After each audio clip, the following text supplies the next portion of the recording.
Okay.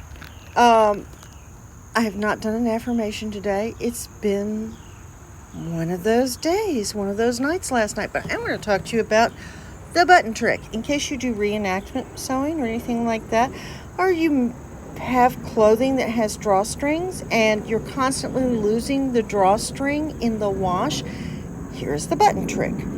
See the button? This one is plastic, which makes it easier against the skin. But basically what you do, it has 2 holes. That's all you need is a 2-holed button. And you start with 1 knot and you string your button on. You string your thing through the casing, and then when it comes out the other end, you hold your button the way you want it to be laying. And you run it up exactly the same way as the first one through the other hole or the other side, because you can use washers that have a bar in between them for this trick as well, which may or may not have done. And then you knot it. And it not only makes it less likely, although it can still happen, it makes it, if one of the knots comes loose, which is why I knot a lot. But it is less likely to come off in the wash that way. And it makes it easier to tighten and tie the bow by yourself. Because if you can get the bow made, like say on your sleeves, let's see if I can turn this so that you can see it a little better. On the sleeves, to make the ruffle, I've just stitched in some bias tape and then ran this through the bias tape. And even if I don't do a bow, let's try and hold this so you can actually see, which is interesting. I need a cameraman. Yes, I do. I need a cameraman. So, see how easy that was? It tightens up, and that'll actually stay there for a while without doing a bow. But you can then, it's easier if you have 2 hands anyway. But once you've done that, hold on, let me do the other sleeve. Come here, other sleeve. Behave. Do what I tell you. Go.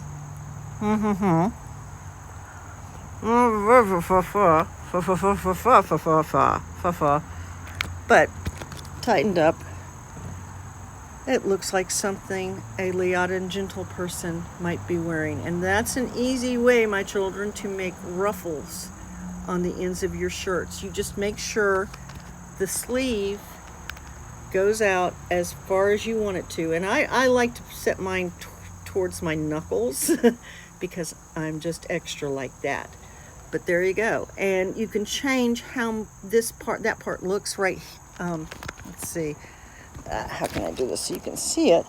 So this part right here, you can see is fairly wide, and that's because I used a wide casing, and if I'd done, say, for instance, something half this size, which the ribbon would still go through because this is a very narrow ribbon, this part here would be both tighter and smaller, so it would look more like half of that, except it would be more like scrunched it up in the middle. Now, I sewed this one on a machine back when I had a machine, and you can see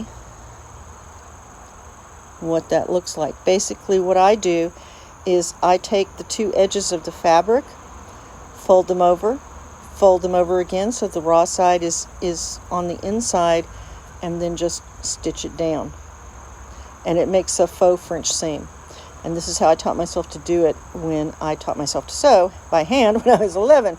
But if you have a fine enough fabric, like say for instance, I did this with a silk chemise I made that was made from very fine silk. And I was able to run the 2 edges of the fabric butted up together through a narrow hem foot, and that's how I did my seams on that silk chemise. Anyway, the big thing was the button trick. So, and I wanted to have a video where if I said to someone, "Oh, do you use the button trick?" and they go, "What's the button trick?" It's much easier if you see it. Have a lovely day, my darlings, and I may or may not be doing an affirmation today, unless somebody really, really, really needs one, in which case, of course, hit me up. I'm here for you. Love you all. Have a good day.